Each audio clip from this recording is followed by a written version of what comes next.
పెద్ద ఊరిలో ఉన్నటువంటి రాష్ట్రానికి బాధ్యతలు చేపట్టినటువంటి గౌరవ ముఖ్యమంత్రి చంద్రబాబు నాయుడు గారి నాయకత్వంలో ఈ 2.5 సంవత్సరాల్లో చేసినటువంటి అభివృద్ధిని తెలియజేయడానికే జనచైతన్య యాత్రని రాష్ట్ర వ్యాప్తంగా ముఖ్యమంత్రి చంద్రబాబు నాయుడు గారు పిలుపునిచ్చి ఆదేశాలు జారీ చేశారు.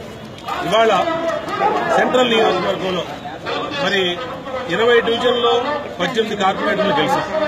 ఈ 2.5 సంవత్సరాల్లో చేసినటువంటి అభివృద్ధిని ఇంటింటికి డివిజన్ వైజ్ పాంప్లెట్ అంటే ఏ డివిజన్లో ఏ పనులు చేశామో ఆ కార్పొరేటర్ గారు, ఆ డివిజన్ పార్టీ అధ్యక్షుల వారు, ఇన్ఛార్జీల వారిని అందరినీ కూడా దాన్ని ఇంక్లూడ్ చేసి ఇంటింటికి వెళ్ళి తెలియజేస్తాం.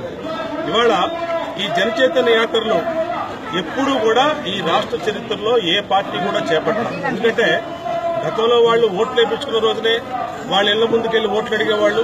ఓట్లు వేయించుకున్న తర్వాత మళ్ళా 5 సంవత్సరాల తర్వాత మాత్రమే ఎమ్మెల్యేలు గాని కార్పొరేటర్లు గాని కనబడే చరిత్ర గత ప్రభుత్వాలు. ఇవాళ తెలుగుదేశం ప్రభుత్వం అంటే నిత్యం ఉదయం 7 గంటల నుంచి మన కార్పొరేటర్లు పింఛన్లు తిరుగుతా ఉన్నారు. శాసనసభ్యుడిగా ఎక్కడ అవసరం అక్కడ నేను ఉంటా ఉన్నా.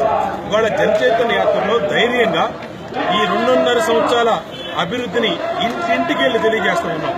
ఇవాళ నోటు బడ్జెట్ లో ఉన్న 200 రూపాయలు ఇచ్చే పింఛన్ని 5 రెట్లు పెంచి 1000 రూపాయలు చేసినటువంటి ప్రభుత్వం తెలుగుదేశం ప్రభుత్వం, చంద్రబాబు నాయుడు గారి ప్రభుత్వం.